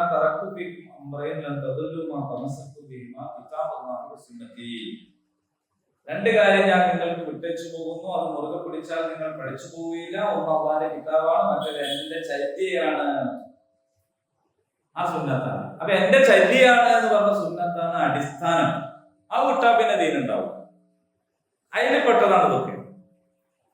മറ്റേത് അനുഷ്ഠാനപരമായ നഫ്ലുകളാണ്, ഐച്ഛിക കാര്യങ്ങളാണ്. അതിപ്പോ ബാക്കിയെല്ലാം ഉണ്ടായിരിക്കെ ഒരാള് ഏതോ ഒരു സുന്നത്തായ അല്ലെങ്കിൽ ഈ പറഞ്ഞ രീതിയിൽ ഒരു അനുഷ്ഠാനം ഒഴിവാക്കിയതുകൊണ്ട് അയാൾ നരകത്തിൽ പോകുന്നില്ല. അപ്പൊ ഇത് രണ്ടിനെയും, അപ്പൊ അതുകൊണ്ടാണ് ഈ അടിസ്ഥാനം പറയുന്ന സമയത്ത് നിങ്ങൾ കിഴക്കോട്ടോ പടിഞ്ഞാറോട്ടോ എങ്ങോട്ടോ തിരിയണ നല്ല പ്രശ്നം, ഇതാണ് പ്രശ്നം എന്ന് പറയുന്നത്. അതേ സമയത്ത് നേരത്തെ പറഞ്ഞത് എന്താണ്? നിസ്കരിക്കുമ്പോൾ തിരിഞ്ഞിരിക്കുന്നത്. ആ വിഷയത്തിൽ നിങ്ങൾ കേട്ടോട്ടോ പറഞ്ഞാൽ അങ്ങോട്ടോ തിരിഞ്ഞാൽ മതി എന്ന് പറയാൻ പറ്റൂല. അത് നിങ്ങള് അങ്ങോട്ട് മസലറമ്മിലേക്ക് തന്നെ തിരിയണം ഇനിമേൽ എന്ന് പഠിപ്പിച്ചു. അടുത്ത ബന്ധുക്കളിലും ഹിന്ദുക്കളും ഉണ്ടാവും, ക്രിസ്ത്യാനികൾ ഉണ്ടാവും ഒക്കെ ചെയ്യും. അപ്പൊ അതും എന്താണ്? ഉമ്മയും കാപ്പയും ക്രിസ്ത്യാനിയോ ഹിന്ദു ഒക്കെ ആയിരിക്കാം. അല്ലെങ്കിൽ മക്കള് ചിലപ്പോ അങ്ങോട്ട് വന്നു ആലോചിച്ചിട്ടുണ്ടാവും. അങ്ങനൊക്കെ സംഭവിക്കും. ഏതാളാണെങ്കിലും പള്ള അയച്ചാൽ കൊടുക്കാം. കുടുംബത്തിൽ തന്നെ നിഷേധികളാണ്. ദശക്കുന്ന ഭക്ഷണം കൊടുക്കുന്നതിന് നിഷേധവും ഇതൊന്നും നോക്കേണ്ടി വരും. അതിനൊക്കെ അള്ളാഹു തആല പ്രത്യേകമായ ചില സംവിധാനങ്ങൾ ഉണ്ടാക്കിയിട്ടുണ്ട്. അള്ളാഹ് പറഞ്ഞതാണല്ലോ, ഇമ്മാ ഷാക്കിറും ഇമ്മാ കഫൂറാ. നിങ്ങൾക്ക് നന്ദിയുള്ളവരും ആവാം നിഷേധികളും ആവാം. അത് അള്ളാഹ് കൊടുത്ത സ്വാതന്ത്ര്യമാണ്. പിന്നെ നമ്മളെന്തിനാ അതിന്റെ മുകളിൽ കൊണ്ടിരിക്കാൻ പോകുന്നത്? അത് വേറൊരു സംഗതി. അതേ സമയത്ത് നിങ്ങളെ കുടുംബക്കാര് നിസ്കരിക്കാത്തവരാണെങ്കിൽ ഓരോ കൂടെ ഇരുന്ന് ഭക്ഷണം കഴിക്കുന്നത് നല്ല കാര്യമല്ല എന്ന് വേറെ പഠിപ്പിച്ചു. അതിൽ ബർക്കത്ത് ഉണ്ടാവില്ല എന്ന് പഠിപ്പിച്ചിട്ടുണ്ട്. നിസ്കരിക്കാത്തവരുടെ കൂടെ ഇരുന്ന് ഭക്ഷണം കഴിക്കുന്നതിൽ ബർക്കത്ത് ഉണ്ടാവും. അത് മറ്റു മതക്കാരെ കുറിച്ചല്ല പറഞ്ഞത്. മുസ്ലിമാണെന്ന് അവകാശപ്പെടുകയും നമ്മളെ കൂടെ ഇറക്കിയൊക്കെ ചെയ്യുന്നിടത്ത് നിസ്കരിക്കണില്ലെങ്കിലാണ് പറഞ്ഞത്. അത് രണ്ടും തമ്മിൽ വ്യത്യാസം. അത് കഴിക്കാൻ പാടില്ല എന്നുള്ള നിലക്കല്ല, അതിലെന്തില്ല നമുക്ക് അതിന് ബർക്കത്ത് ഉണ്ടാവില്ല. ബർക്കത്തില്ലെങ്കിൽ പിന്നെ പോയി അതുപോലെ കാര്യം. ഇതൊക്കെ വേറിട്ട് തന്നെ പഠിക്കണേ, ഓരോന്നോരോന്നായിട്ട് തന്നെ പഠിക്കണം. തമ്മിൽ കണക്ഷൻ ഉണ്ട്, എന്നാൽ വേറെ വേറെയാണ്. തലയും ഉടലും പോലെയാണ്. മേക്കിടുക എന്ന് പറഞ്ഞാൽ അങ്ങനെ അതിന്റെ അർത്ഥം തല ഇടുന്നില്ല എന്നാണ്. പെണ്ണുങ്ങളാണ്ടോ അപ്പൊ ചെയ്യാം. ആണെങ്കിലും വിചാരിക്കും ആരെയും 3 ഇഞ്ചും കൂടി എന്തിനൊക്കെ കളിക്കുന്ന നിങ്ങൾക്കാണ് കുളിക്കുന്നത് പോലെ മേക്കൽ പോലെ. പക്ഷെ അതേ സമയത്ത് ഈ ശരീരം എന്ന് പറയുമ്പോൾ അതിൽ എന്തും കൂടി പെടും? തലയും പെടും. പക്ഷെ തലയും ഉടലും എന്ന് പറയുമ്പോ എന്താവും? തല വേറെ ഉടലും. പക്ഷെ എന്നാൽ ഇത് രണ്ടും വേറെ ആക്കാൻ പറ്റുമോ? അത് വേറെ ആക്കാൻ വയ്യത്തോ? ഇത് രണ്ടും വേറെ വേറെ ആക്കാൻ പറ്റൂല. പക്ഷെ ഇത് രണ്ടും വേറെ വേറെ ആണ്. ഇതുപോലെയാണ്. ഒരാൾ വിചാരിക്കണം എന്തായി പറയണേ അല്ലേ? സാരല്ല. അപ്പോ പിന്നെ യാത്രക്കാർ. ഇബ്നു സബീൽ എന്ന് പറഞ്ഞാല് വഴിയുടെ മക്കൾ, യാത്രക്കാർ. ഇപ്പൊ ചില ആൾക്കാര് നാട്ടിൽ പോയാൽ അവരടുത്ത് പൈസ ഒക്കെ ഉണ്ടാവും. പക്ഷെ ഒരുത്തന്റെ പോക്കറ്റ് അടിച്ചു പോയി, അവന്റെ ATM കാർഡും പോയി, ഫോണും പോയി, ഗൂഗിൾ പേ ചെയ്യാൻ കഴിയുന്നില്ല, കാർഡ് എടുക്കാനും കഴിയുന്നില്ല, പൈസ കറൻസി ആയിട്ട് കയ്യിലില്ല. അങ്ങനെ ഒരുത്തൻ പോക്കറ്റ് അടിച്ചു പോയാൽ ഓനെ കോഴിക്കോട് ടൗണിൽ വന്നതിന് എന്തോ വാങ്ങാൻ പൈസ പോക്കറ്റ് അടിച്ചു, ഫോൺ നമ്പർ വരെ അവന്റെ കയ്യിൽ, എല്ലാം ഫോണിലാണ്. അപ്പൊ അങ്ങനെയുള്ള ഒരുത്തൻ ഓനെ മാനം പോയി, ഓനാകെ തെണ്ടിത്തിരിഞ്ഞ് നടക്കേണ്ടി വരരുത്. ഈ ബിറുള്ള ആളുകളുടെ നാട്ടിലാണ് അവൻ എത്തിയതെങ്കിൽ, മുഅ്മിനീങ്ങൾ താമസിക്കുന്ന ഒരു നാട്ടിലാണ് അവൻ എത്തിയെങ്കിൽ അന്തസ്സായിട്ട് അവന് അവന്റെ വീട്ടിൽ തിരിച്ചെത്താൻ കഴിയണം. അവൻ അവകാശിയാണ്. മനസ്സിലായില്ലേ? അപ്പൊ അവര് പൈസ കൊടുക്കണം, അവന് സമ്പത്ത് കൊടുക്കണം.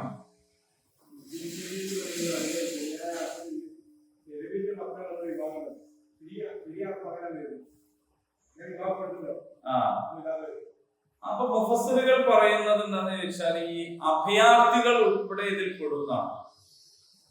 തെരുവിന്റെ മക്കൾ എന്ന് പറയുന്നത് നമ്മളെ നാട്ടിൽ കാണുന്ന ആൾക്കാരുണ്ട്. പീഡിക എന്താ പറയാ, നമ്മളെ ആൾക്കാർ പ്രസംഗിക്കുമ്പോൾ പറയില്ലേ, ഷട്ടർ താഴ്ത്താൻ കാത്തിരിക്കുന്നവര്, എന്നിട്ട് വേണം നോക്കി കിടന്നു പറഞ്ഞാൽ വിളിക്കണമെങ്കിൽ, അങ്ങനത്തെ ആൾക്കാർ അവരേതായാലും ഇതിൽ പെടും, ഒരു സംശയമില്ല. അതേ സമയത്ത് ഇപ്പോ മ്യാൻമറിലെ അഭയാർത്ഥികൾ, ഡൽഹിയിൽ അഭയാർത്ഥി ക്യാമ്പുകളിൽ കഴിയും. അവര് ശരിക്കും പറഞ്ഞാല് ഉപേക്ഷിക്കപ്പെട്ട ആൾക്കാരാണ്. അവര് പല നിലക്കും അവകാശികളാണ്. ഈ ഇബ്നു സബീൽ എന്നവർക്ക് അവരെ ഉൾപ്പെടുത്താവും. അപ്പൊ പൈസ പോക്കറ്റ് അടിച്ചു പോയാൽ പരിമിതപ്പെടുത്തരുത് എന്നാണ് പറഞ്ഞതിന്റെ അർത്ഥം. തെരുവിന്റെ മക്കൾ എന്ന് പറയാവുന്ന ഒരു വിഭാഗം, നേരെ വാക്കർത്ഥം തന്നെ അതാണ് ഇബ്നു സബീൽ. പിന്നെ വസ്സായിലീൻ, ചോദിക്കുന്ന ആൾക്കാർ. ഇവിടെ നിങ്ങൾ നന്നായിട്ട് ശ്രദ്ധിക്കണം. മിസ്കീനെ വേറെ പറഞ്ഞു, യതീമിനെ വേറെ പറഞ്ഞു, വഴിയാത്രക്കാരെ വേറെ പറഞ്ഞു, കുടുംബക്കാരെ വേറെ പറഞ്ഞു. സായിലി എന്ന് പറയുന്നത് ഇതൊന്നും പെടാതെ അപ്പൊ ചോദിച്ചു വരുന്ന ആൾക്കാർ മിസ്കീൻ ആവണമെന്നില്ല. ഞാൻ മിസ്കീൻ എന്നുള്ള വകയിൽ തന്നെ ഒഴുകി കൊടുക്കാം. ചോദിച്ചു വരുന്ന ആള് യതീം ആവണമെങ്കിൽ ഒഴുകി യതീം എന്നുള്ള വകയിൽ തന്നെ കൊടുക്കാം. ചോദിച്ചു വരുന്ന കുടുംബക്കാരാണെങ്കിൽ ഒരു ചോദിക്കാണ്ട് കുടുംബക്കാരെന്നുള്ള തന്നെ കൊടുക്കാം. അപ്പൊ ചോദിച്ചു വരുന്നവർ എന്നത് തന്നെ അവകാശമാണ്. ഹഖും ലിസാഇൽ, ഖുർആൻ വേറെ സ്ഥലത്ത് പറഞ്ഞു നിങ്ങളുടെ സമ്പത്തിൽ ചോദിച്ചു വരുന്നവർക്ക് ഹക്കുണ്ട്, അവകാശമുണ്ട്. ചോദിച്ചു വരുന്ന ആളുകൾക്ക് നിങ്ങളുടെ സമ്പത്തിൽ അവകാശമുണ്ട്.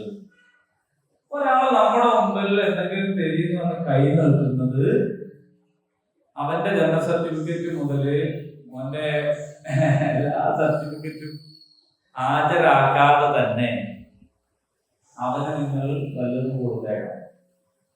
ചോദിക്കുന്നു എന്നതാണ് അതിന്റെ അവകാശം. എന്ന് വെച്ച് ഒരുത്തൻ ഇങ്ങനെ ഇതിനെ പണിയാക്കുന്നത് നമുക്ക് നല്ല ബോധ്യമുണ്ട്. ആരും പറഞ്ഞു കേൾക്കണമെന്നല്ല, നേർക്കുന്നതിന് ബോധ്യമുണ്ടെങ്കിൽ നമ്മൾ വഞ്ചിക്കപ്പെടാൻ കൊടുക്കണമെന്നൊന്നുമില്ല. അത് വേറൊരു കേസ്. അങ്ങനൊന്നല്ലാതെ ഒരു മാന്യനായ ഒരാൾ നമ്മളെടുത്ത് വന്നിട്ട് ഇങ്ങനെ മെല്ലെ ശ്രമം എന്ന് ചോദിച്ചാൽ നല്ല നയിച്ചു തിന്നു എന്തെങ്ങനെ ചോദിക്കാൻ നിൽക്കണ്ട. ഉണ്ടെങ്കിൽ ആ 10 ഉറുപ്പിക എടുത്താൽ കൊടുക്കുക. ഇല്ലെങ്കിൽ നമുക്ക് നല്ല വാക്ക് പറയാം. സുഹൃത്തെ, ഈ ഇപ്പൊ ചോദിച്ചു ഞാൻ ചോദിക്കണില്ല, അതേ ഉള്ളൂ. നമുക്ക് വേറെ എന്തെങ്കിലും വഴി ഉണ്ടാവുമായിരിക്കും എന്ന് പറയാ. നമ്മൾ ചോദിക്കുന്നുണ്ട്, നമ്മൾ ചോദിക്കണില്ല, അതാ 10 ഉറുപ്പിക എന്ത് ചെയ്യും? നല്ല വാക്ക് പറഞ്ഞു പിടിച്ചു.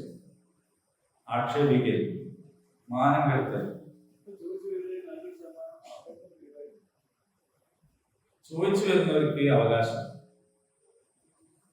നമ്മളെങ്ങനെ നിന്നൊരു കാണിച്ചു പോകാനൊക്കെ ഉണ്ടാവും. നിങ്ങൾ പോണ്ട, അങ്ങനെ പറയാൻ പാടില്ല. അതിനെ നിങ്ങൾ ആക്കിയില്ലല്ലോ.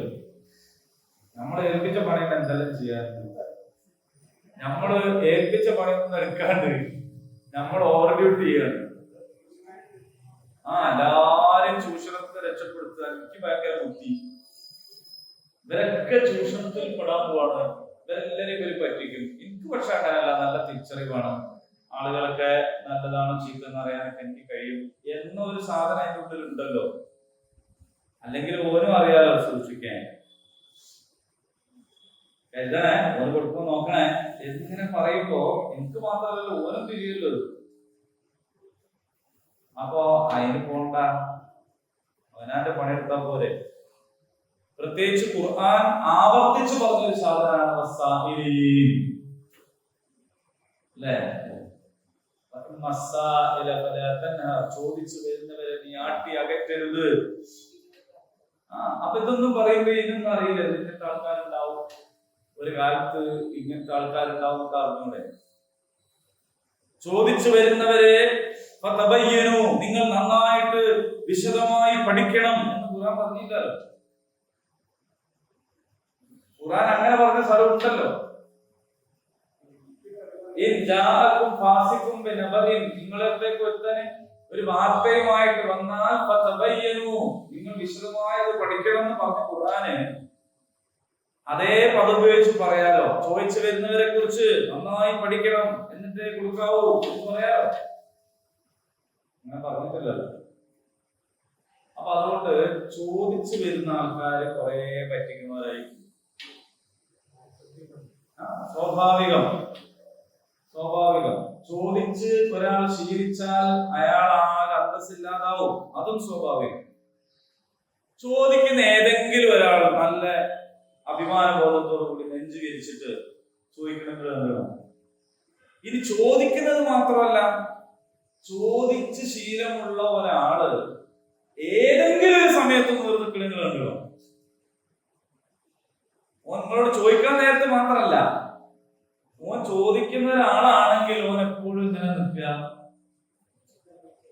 എവിടെയും പോയത് ഒക്കെ പറയണമെന്നാണെങ്കിൽ അപ്പോഴാണ് അവൻ ഞെട്ട ഓനല്ലേ പറയുള്ളൂ. ഞാൻ കോഴിക്കോട് പോയി അന്നേരം പെണ്ണക്കും സുഖമല്ല, അന്നേരം ഉമ്മക്കും സുഖമല്ല, അങ്ങനെ പോയിക്കൊണ്ടിരിക്കുമ്പോഴാണ് മറ്റേ റേഷൻ കാർഡും കാണാനായി. ആവരാതികളുടെ ഒരു പരമ്പരയായിരിക്കും പറയാനുണ്ടാവുക. ഓരോ ഒച്ചല്ലായിട്ടല്ല ഒച്ച പറയാത്തത്, ഒച്ച പറയാൻ കഴിയില്ല. അപ്പൊ അങ്ങനെയുള്ളൊരു അവസ്ഥയിലാണ് അയാൾ ഉള്ളത് നമ്മൾ മനസ്സിലാക്കിക്കൂടാ. അള്ളാഹു താല ഒരു പക്ഷെ ആ അവസ്ഥക്കായിരിക്കും ചിലപ്പോൾ കുറിച്ചെന്ന് പറഞ്ഞിട്ടില്ല, അറിയില്ല. അള്ളാന്റെ പടപ്പുകളെ കുറിച്ച് അള്ളല്ലേ പറയുന്നത്. സാഹിൽ എന്ന് പറഞ്ഞാൽ ചോദിക്കുന്നവൻ, ചോദിക്കുന്നവൻ ചോദിക്കുന്നു എന്നതുകൊണ്ട് തന്നെ അവകാശം. അപ്പൊ ഒരാൾ പറ്റിക്കുന്ന ആളാണ് നിങ്ങൾക്ക് 100% ബോധ്യം ഉണ്ടെങ്കിൽ നിങ്ങൾ അതിനനുസരിച്ച് കൈകാര്യം ചെയ്തോളൂ. പക്ഷെ നിങ്ങൾ അത് പ്രചരിപ്പിക്കാനോ ഓനെ കുറിച്ച് മുന്നറിയിപ്പ് കൊടുക്കാനോ ഓനെ ഫോട്ടോ എടുത്ത് വാട്സപ്പിൽ ഇവനെ സൂക്ഷിക്കുക എന്നൊക്കെ പറയാനൊന്നും പോകണ്ട. പിന്നെ കൊയിലാണ്ടിൽ നിന്നൊരു ഡെലിവറി യാചിക്കുന്ന സ്ത്രീ മരിച്ചപ്പോ മൊത്തത്തില് ഓരോ കണ്ടിരുന്നു ഒരുപാട് പൈസ അല്ലെ, എത്രയോ ലക്ഷം റുപ്യ. എന്തായിരുന്നു അതിനൊരു വേറുണ്ടായത്? ഇങ്ങനത്തെ ആളുകൾക്ക് പൈസ ഉണ്ടായാലും പ്രത്യേകിച്ച് ഉപകാരം ഉണ്ടാവൂല, ഓർക്കും കാര്യം ഉണ്ടാവില്ല. ഒരു ഇങ്ങനെ യാചിച്ച് നടക്കുന്ന ഒരു ചങ്ങായിക്ക് ഒരാള് വാച്ച് കൊടുത്ത കഥ നിങ്ങൾ കേട്ടിട്ടുണ്ട്? കേട്ടില്ല? അങ്ങനെ രാവിലെ മുതൽ ഇങ്ങനെ ഓരോരുത്തർക്ക് പോയിട്ട് ഇങ്ങനെ കേൾക്കുന്ന ആൾക്കാര്. അപ്പൊ അങ്ങനെയുള്ള ഒരാള് ദിവസം രാവിലെ ഒരു ആടോ വാച്ച്. അപ്പൊ അയാൾ നോക്കി പറയാം, ആടോ വാച്ച് നല്ല പേരുള്ള സാധനമല്ലേ, മുഖ്യ സാധനമല്ലേ, എനിക്ക് ഇന്ന് രാവിലെ നല്ല കോളാണല്ലോ, ഇന്ന് ഭയങ്കര നല്ല ദിവസം, ഇഷ്ടംപോലെ കിട്ടും വിചാരിച്ച് അയാൾ വാങ്ങിയിട്ട് കെട്ടി. അയാള് പിറ്റേന്ന് രാവിലെ നിങ്ങളൊക്കെ എടുത്തോളിയാണ്, ഇത്ര ലക്ഷണം കെട്ടൊരു സാധനം ഞാൻ ഇന്നേ വരെ ഉപയോഗിച്ചില്ല. എന്താ അത് കെട്ടിയതിന് ശേഷം അന്ന് അയാൾക്ക് ഒരു നയാ പൈസ ഒരാളെ കിട്ടിയില്ല. കാരണം ഇയാൾക്ക് ഈ വാച്ചൊക്കെ കിട്ടിയിട്ട് ഇങ്ങനെ ആളെ എത്തുപോയാൽ കിട്ടുമോ? കിട്ടില്ല. വൈകുന്നേരം വരെ നടന്നിട്ട് ഒന്നും കിട്ടാണ്ടിരുന്നപ്പോ അയാൾ എന്തെങ്കിലും മനുഷ്യൻ ഒന്നും തരാത്തത് ഇങ്ങനെ ആലോചിച്ചപ്പോഴാണ് അയാൾക്ക് മനസ്സിലായത് തരുന്നവരൊക്കെ നോക്കണത് ശരി അടവച്ചൊക്കെ ഇട്ടില്ലേ, പിന്നെ എന്തിനാ പൈസ ഇത് തിന്നാൻ കൊടുക്കോ? രാവിലെ തന്നെ പിറ്റേന്ന് ഈ സാധനം ലക്ഷണം കിട്ടും സാധനം കണ്ടില്ലാതെ കൊടുത്തതാണ്. ഇതിലൊരു പാഠമുണ്ട്, അത് കഥയായിരിക്കും. പക്ഷെ ഇതിലൊരു പാഠം എന്താണ്? ഈ കിട്ടി ജീവിക്കുന്ന യാചിച്ച് കിട്ടുന്ന ആളുകൾക്ക് പൈസ ഉണ്ടെങ്കിൽ പോലും അവരൊരു സ്റ്റാൻഡേർഡിലേക്ക് വരൂല. എന്താ വരാത്തത്? വന്നാൽ അവരുടെ വരുമാനം ആയാലൊക്കെ ആവോ എവിടെ ആകുന്നത്? സക്കാത്ത് സിസ്റ്റം ഒക്കെ നിലവിൽ വന്നാൽ നമുക്ക് യാചന നിരോധിച്ച് ബോർഡ് വെക്കാം. പക്ഷെ അവിടെ എത്തട്ടെ. അപ്പൊ എത്തുന്ന വരെ ഇതൊക്കെ ഉണ്ട്. നിങ്ങളെ ചോദിച്ച ചോദ്യത്തിന്റെ ഒരു ഉത്തരം കുറച്ചുകൂടി മുന്നോട്ട് പോയാൽ കിട്ടും. അത് ഏതാണെന്ന് വെച്ചാൽ സാഹിലിനെ കഴിഞ്ഞ ഉടനെ പറയുന്നത് അടിമമോചനം. അടിമത്തം പാടില്ലാത്തൊരു സംഗതിയാണ്. പക്ഷെ അടിമമോചനത്തിന് പൈസ കൊടുക്കുക എന്ന് പറയുന്നത് വലിയ പുണ്യാണ്. അപ്പൊ ഒരു മനുഷ്യനെ അടിമയാക്കി വെച്ചവനോട് അടിമത്തം പാടില്ല എന്ന് പറയാണല്ലോ ശരിക്കും വേണ്ടത്, അല്ലേ? പക്ഷെ അടിമ സമ്പ്രദായം നിലവിലുള്ള ഒരു കാലത്ത് അത് അവിടുത്തെ സാമ്പത്തിക ക്രമവുമായിട്ട് കൂടി ബന്ധപ്പെട്ട് നിൽക്കുന്നതാണ്. അപ്പൊ അവിടെ പോയിട്ട് അടിമ ഉടമകളോട് എല്ലാവരോടും നിങ്ങളവിടെ മോചിപ്പിക്കുക എന്നല്ല ഇസ്ലാം പറഞ്ഞു. അവരെ മോചിപ്പിക്കാൻ എന്താണോ മോചനദ്രവ്യം വേണ്ടത് അത് കൊടുത്ത് മോചിപ്പിക്കുക, എന്നിട്ട് അടിമ സമ്പ്രദായത്തെ നിരോധിക്കുക. ഇത് രണ്ടും തമ്മിൽ വ്യത്യാസം. ഇപ്പൊ നമ്മുടെ നാട്ടിലൊക്കെ നമ്മൾ ആദ്യം തന്നെ യാചന കണ്ട് നിരോധിച്ച് പിന്നെ സക്കാത്ത് വ്യവസ്ഥ ഉണ്ടാക്കല്ല. സക്കാത്ത് വ്യവസ്ഥ നടപ്പിലായതിനു ശേഷം യാചന നിരോധിക്കുക എന്നുള്ളതാണ്. രണ്ടും ഇതിപ്പോ അങ്ങനെയാണ്. ആദ്യം തന്നെ ഇസ്ലാം വന്ന 1-ാം തീയതി അടിമ നിരോധിച്ചിട്ടില്ല, അടിമത്വം നിരോധിച്ചിട്ടില്ല. അങ്ങനെ അടിമത്വം നിരോധിച്ചു കഴിഞ്ഞാൽ എന്താ സംഭവിക്കുക? അന്നത്തെ അടിമ വ്യവസ്ഥ അനുസരിച്ച് ഈ അടിമകൾ എന്ന് പറയുന്നതൊക്കെ അവിടുത്തെ സാമ്പത്തിക ക്രമത്തിന്റെ പ്രത്യേകമായ സംഗതികളാണ്. അതൊക്കെ താറുമാറായി തകിടം മറിഞ്ഞു. അപ്പൊ അതുകൊണ്ട് അതിനെ മോചിപ്പിക്കാൻ പരമാവധി പ്രോത്സാഹനം കൊടുത്തു. ഒരുപാട് കുറ്റകൃത്യങ്ങളുടെ വിധിയെ അടിമമോചനമായിട്ട് നിശ്ചയിച്ചു. സക്കാത്തിന്റെ 8-ൽ ഒരു അവകാശം തന്നെ അടിമമോചനത്തിന് കൊടുത്തു. എന്നിട്ട് പിന്നെ എന്ത് പറഞ്ഞു? ഉമ്മമാർ സ്വതന്ത്രമായി പ്രസവിച്ച മക്കളെ നിങ്ങൾ എങ്ങനെയാണ് അടിമയാക്കുക എന്ന് ചോദിച്ചു. എന്നിട്ട് അടിമത്തത്തെ ചോദിച്ചു. അപ്പൊ ആ മുൻഗണന തന്നെയാണ് ഈ നോട് പറഞ്ഞ ബാക്കി സംഗതികൾക്കും ബാധിക്കേണ്ടത്. ഇപ്പോഴത്തെ കാലത്തുണ്ട് അടിമത്തം വേറൊരു സ്വഭാവത്തിലുണ്ട്, പല രീതിയിൽ. ഇപ്പൊ പലിശക്ക് അടിമയായ ആൾക്കാരുണ്ടാവും, ഭരണകൂടത്തിന്റെ അടിമത്തമുള്ള ആൾക്കാരുണ്ടാവും, പൗരത്വം നിഷേധിക്കപ്പെട്ട് ജയിലിലായവരുണ്ടാവും. ഇതൊക്കെ വേറൊരു സ്വഭാവത്തില് അടിമത്തം തന്നെയാണ്. ഇനി ഇത്രയും കൊടുക്കുന്നതിനെ കുറിച്ചാണ് പറഞ്ഞത്. പിന്നെ വ്യവസ്ഥാപിതമായി നിലനിർത്തുക. നോക്കൂ, ഇത്രയും നേരം പറഞ്ഞവർക്ക് വാത്തൽ മാല അല ഉബിഹീനെ, ഇപ്പൊ പിന്നെ അപ്പൊ ഇതുവരെ പറഞ്ഞത് ഇതിനെ പറ്റിയല്ല, സക്കാത്തിനെ പറ്റിയല്ല. അപ്പൊ കുടുംബത്തിന് കൊടുക്കണ്ടേ എന്ന് ചോദിക്കുന്നത് സക്കാത്തല്ല. അപ്പോ ആളുകൾ എല്ലാവരും പറയും കുടുംബക്കാർക്കല്ലേ കൊടുക്കണ്ടേ, കമ്മിറ്റിക്കാ കൊടുക്കണ്ടേ എന്ന് ചോദിക്കും. കുടുംബക്കാർക്ക് കൊടുക്കാൻ പറഞ്ഞത് വേറെയാണ്. സക്കാത്ത് എന്ന് പറയുന്നതിന് 8 അവകാശങ്ങൾ അള്ള പറഞ്ഞിട്ടുണ്ട്. അതില് എന്ന് പറഞ്ഞിട്ടില്ല. സക്കാത്ത് കുടുംബക്കാർക്ക് കൊടുക്കണമെങ്കിൽ നിങ്ങൾ ആലോചിച്ച് നോക്ക്, എന്റെ പൈസ അല്ലേ എന്റെ കുടുംബത്തിന് കൊടുക്കുക, എന്റെ സക്കാത്ത് എന്റെ പൈസയാണ്. വെറുതെ നിങ്ങളൊന്ന് ആലോചിച്ചു, നിങ്ങളെന്നെ ആലോചിച്ചു, 100 രൂപ കയ്യിലുള്ള ഒരാൾക്ക് 2.5 രൂപ ആയതാണ്. ഈ 8 അവകാശങ്ങളല്ലേ കുടുംബക്കാർക്ക് കൊടുക്കുക. ആരെ കുടുംബക്കാർക്ക് കൊടുക്കുക? എന്റെ കുടുംബക്കാർക്ക്. എന്റെ കുടുംബക്കാർക്ക് എന്റെ പൈസ, എന്റെ പൈസനെ പറ്റിയല്ലേ എന്റെ കുടുംബക്കാര്. അതുകൂടെ പറഞ്ഞു, എന്റെ പൈസ ഉണ്ടായിരുന്നു, ഞാൻ എന്റെ കുടുംബക്കാരെ കൊടുക്കണം, യത്തീങ്ങൾക്ക് കൊടുക്കണം. യത്തീമിന് പോലും ഇല്ലല്ലോ സക്കാത്തിന്റെ അവകാശം. അപ്പൊ എന്താ സംഭവിക്കുന്നത് ചോദിച്ചാൽ, സക്കാത്തിന്റെ 8 അവകാശികൾക്കാണ് കൊടുക്കേണ്ടത്. ഈ 8 അവകാശികൾ ആർക്കാണുള്ളത്? ആ മിസ്കീനുണ്ട്, ആദ്യം പറഞ്ഞ മിസ്കീനുകൾ സക്കാത്ത് കൊടുക്കണം, ഇത് കൊടുക്കണം. ഇനി എല്ലാരും കുടുംബക്കാർക്ക് മാത്രം സക്കാത്ത് കൊടുത്ത് ചെയ്യില്ല. എന്റെ കുടുംബത്തിൽ ഒരൊറ്റ സക്കാത്ത് കൊടുക്കേണ്ട ആളുകളിൽ എനിക്ക് ആരാ തരാ?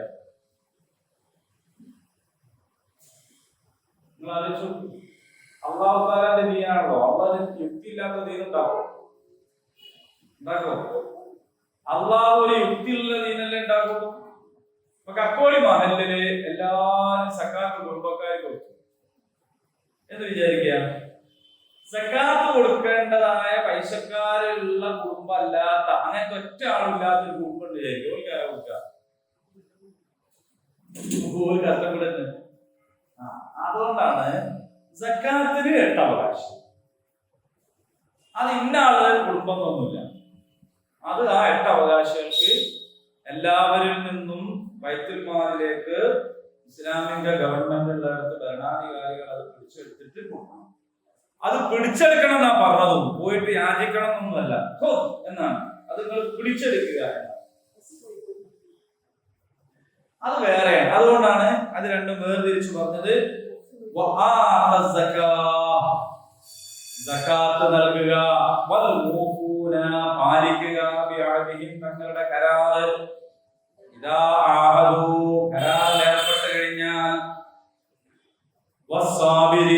ക്ഷമ കൈക്കൊള്ളുക, ബുദ്ധിമുട്ടുള്ളപ്പോൾ. എപ്പോഴാ ക്ഷമിക്കേണ്ടത്? നമ്മൾ പറയില്ലേ ക്ഷമക്കൊക്കെ ഒരു അതിരും കിട്ടും. എപ്പോഴാ പറയാ? ബുദ്ധിമുട്ടാകുമ്പോഴാ പറയാ. എടോ, ആകെ ഈ ബുദ്ധിമുട്ടാകുമ്പോഴാ ക്ഷമിക്കണ്ടേ. ക്ഷമന്റെ നെല്ലിപ്പൊടി കണ്ടു, നെല്ലിപ്പൊടിന്റെ താഴത്തുള്ള ക്ഷമ എന്ന് പറയാ. നെല്ലിപ്പൊടി വരെ ക്ഷമന്റെ ആവശ്യമില്ല, അതുവരെ പടവും ഉണ്ടാവും, കഴിഞ്ഞാൽ നെല്ലിപ്പൊടി ഉണ്ടാവും. അത് കഴിഞ്ഞിട്ടുള്ളതിനാ ക്ഷമ എന്ന് പറയാം. അപ്പൊ ക്ഷമന്റെ അതിരും അതിന്റെ നെല്ലിപ്പൊടി ഒന്നുമല്ല, ക്ഷമ എന്ന് പറഞ്ഞാൽ അതിന്റെ അപ്പുറത്താണ്. അപ്പൊ എപ്പോഴാണ് നിങ്ങൾ ക്ഷമിക്കേണ്ടത്? ബുദ്ധിമുട്ടിൽ, ആപത്ത് വരുമ്പോ, യുദ്ധവേളയിൽ, അപ്പോഴൊക്കെയാണ് നിങ്ങൾക്ക് സുഖം ഉണ്ടാകേണ്ടത്. ശരിയിരിക്കുന്നില്ല. അത്തരക്കാരാണ് അല്ലദീന സദഖൂ, സത്യം പാലിച്ച ആളുകള് അവരാണ് അവർ തന്നെയാണ് സൂക്ഷ്മത പുലർത്തുന്നവർ. ഇതാണ് 177-ാമത്തെ ആയത്ത്. നമ്മള് ഇത് പഠിക്കാൻ വേണ്ടിയിട്ട് തീരുമാനിച്ചതാണ്. പഠിക്കണം. അപ്പോൾ അനുഷ്ഠാനങ്ങളും ആചാരങ്ങളും മാത്രമല്ല, ഇസ്ലാം എന്ന് പറഞ്ഞാൽ സ്വഭാവങ്ങളും പെരുമാറ്റങ്ങളും വളരെ പ്രധാനമാണ്. ഈ നിസ്കാരവും നോമ്പും ഒക്കെ ഉണ്ടായിരിക്കെ തന്നെ ഒരാൾ നന്നായി ബിഹേവ് ചെയ്യുന്നില്ലെങ്കിൽ ഞങ്ങളുടെ കാര്യമില്ല. എന്നാൽ അനുഷ്ഠാനം ആധാരത്തിൽ വേണ്ട, ഞാൻ നല്ലൊരു മുസ്ലിമായി ജീവിക്കാൻ വിചാരിച്ചാലോ അവരുടെ കാര്യമില്ല. ഇത് രണ്ടും പരസ്പരം ഉള്ളതാ. ഞാൻ നേരത്തെ പറഞ്ഞ തലയും ഉടലും പോലെയാണ്. തല മാത്രം മതി എന്ന് വിചാരിച്ചിട്ട് കാര്യമില്ല, തല വേണ്ട ഉടല് മതി എന്ന് വിചാരിച്ചിട്ട് കാര്യമില്ല. ഇത് രണ്ടും കൂടി ചേരാണ്. അപ്പൊ അനുഷ്ഠാനങ്ങൾ വേണം, അത് പ്രധാനമാണ്. സ്വഭാവങ്ങളും വേണം. ഈ ആയത്തിൽ നോമ്പിനെ കുറിച്ചോ ഹജ്ജിനെ കുറിച്ചോ ഒന്നും പറഞ്ഞിട്ടില്ല. അതൊക്കെ നേരത്തെ പറഞ്ഞ അഖാമസ്സലാത്ത് പറയുന്നതിന് ബാക്കിയിൽ അതെല്ലാം പെടും. അതേ സമയത്ത് പ്രധാനമായി എടുത്തു പറഞ്ഞത് കരാർ പാലിക്കുന്നതിനെ കുറിച്ചാണ്. കരാർ പാലനം എന്ന് പറയുന്നത് ഇല്ലാത്ത ഒരാള് എങ്ങനെ തിരിച്ചു നിസ്കരിച്ചിട്ട് ഒരു കാര്യമില്ല. മനസ്സിലാകുന്നുണ്ടോ? അല്ലാഹു തആല. അപ്പോ ഹുദൈബിയ സന്ധിയുടെ നേരത്ത് അബൂജഹൽ റളിയല്ലാഹു അൻഹുവിന്റെ കഥ സാധാരണ പറയാറുണ്ട്. ഞാൻ മുമ്പ് പറഞ്ഞിട്ടുണ്ട്, നിങ്ങൾക്ക് ഓർമ്മ ഉണ്ടാകുന്ന വിചാരിക്കുന്നു. ഇല്ലെങ്കിൽ പിന്നെ ചോദിച്ചാൽ പറഞ്ഞു.